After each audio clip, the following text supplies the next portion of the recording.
The medical bills don't stop. A lot of people think that now that the case is over, I don't go to the doctors anymore. Fun fact, my back hurts. I was ruined. I'm not going to ever be unruined, so it's nice to know that I have some financial compensation for what's coming down the road.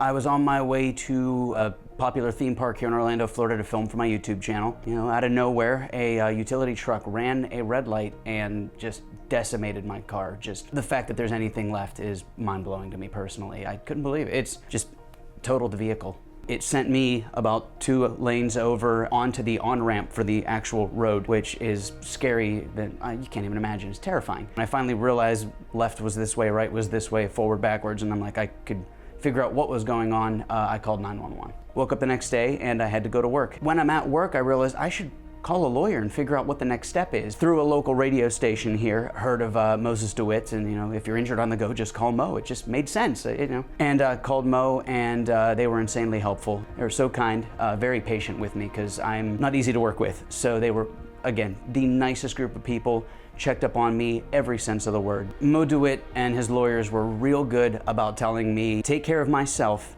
and they'll handle the hard stuff. They'll handle the paperwork. They'll handle, it's just all about, we got to get you well first. Through this accident, it herniated my discs, and it's a big, fancy, complicated way of saying that my spinal cord looks like an inflated balloon now. And I'm in some pain, but you know, it's a long recovery. It's not like hey, we hit you with a truck and so here's some money. It was, how hard did we hit you with the truck? How much money do we have? How much are your medical bills? How much are your... So it's a long process. The other people, it almost felt like you're being bullied.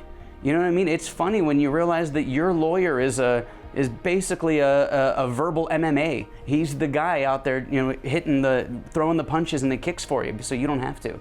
If you want a lawyer who wears the suit and the tie and never smiles, they have those. It's Orlando, Florida. There's a lot of those here. If you want somebody who feels like a buddy, if you want somebody who's not just your lawyer but your pal, he's got your back, you gotta call Moses DeWitt. If you're injured on the go, just call Moe. Truth be told, I couldn't imagine doing this on my own. I absolutely needed representation, and I couldn't be happier I went with Moe DeWitt.